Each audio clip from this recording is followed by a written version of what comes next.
Vrai. Cette maison et tout ce qui s'y trouve. Mon frère.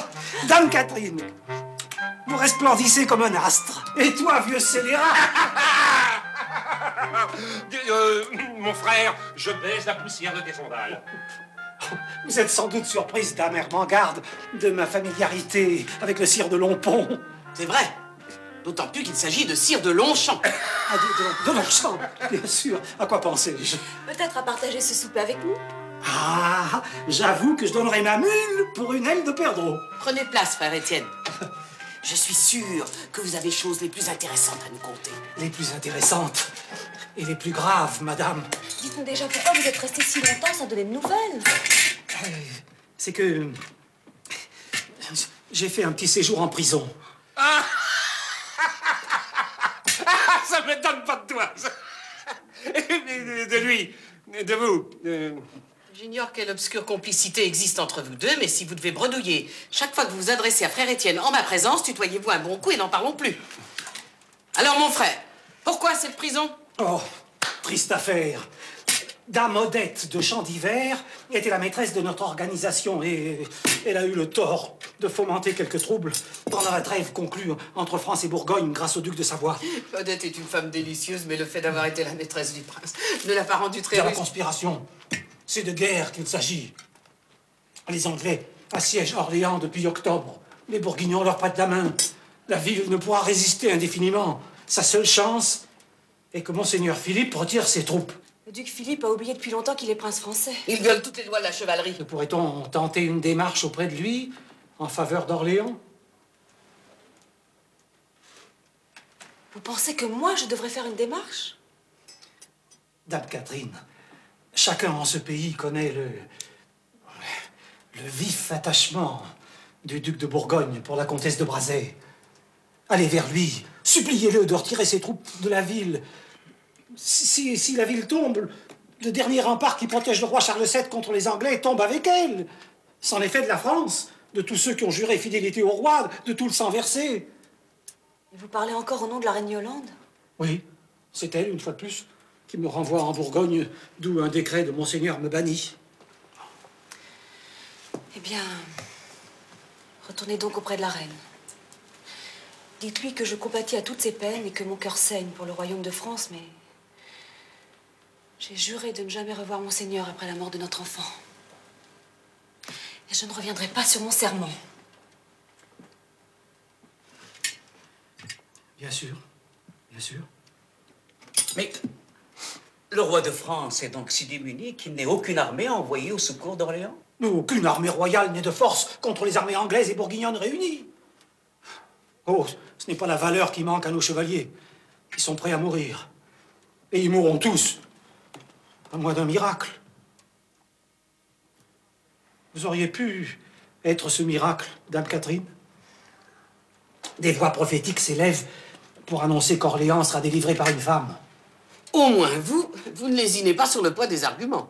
Mais c'est très sérieux, comtesse. Quand je pense au trésor de courage et d'abnégation dépensé par la poignée de braves qui s'est enfermée dans Orléans depuis 5 mois avec le capitaine de Monsalvi.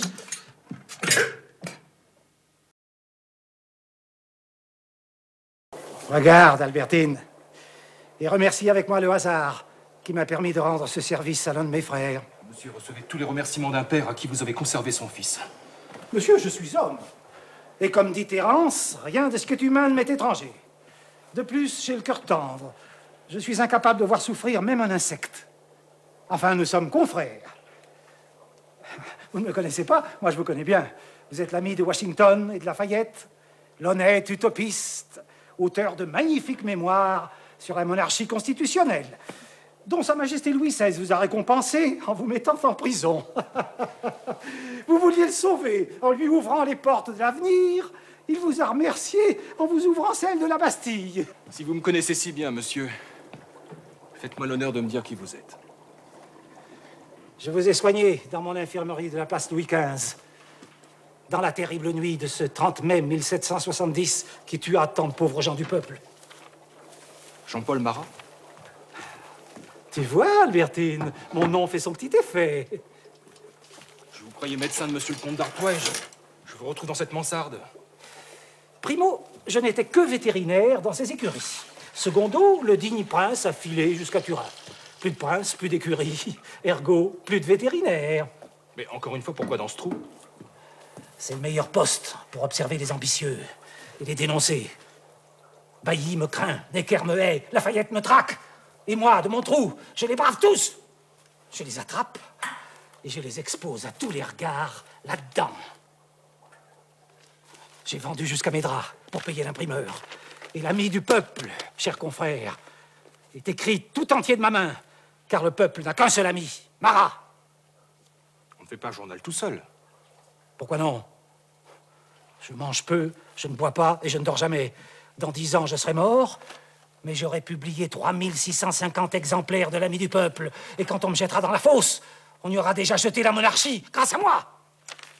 Vous êtes l'un des hommes les plus populaires de France, et pourtant vous n'êtes pas à l'Assemblée nationale. Parce que je ne suis pas un tribun. Je suis un journaliste, un oracle, un prophète, un devin pour mes abonnés. J'ai des lecteurs, monsieur. Ça me tient lieu des lecteurs. Je suis l'ami du peuple, monsieur Gilbert. Je lui montre où sont les coupables. Et les cordes sortent des réserves. J'ai désigné d'abord 600 aristocrates. Je dis maintenant qu'il faut en pendre 20 000. Mais à ce compte-là, monsieur Marat, le chanvre va devenir hors de prix. Fort, citoyen. Il faut sur le champ épurer la presse. Tout le matériel d'imprimerie des empoisonneurs royalistes sera confisqué et adjugé aux imprimeurs patriotes. Dont tu es le premier, Marat. Tu oserais prétendre le contraire. Oui, écoutez, il ne serait pas plus urgent de régler les affaires qui traînent depuis le 10 août.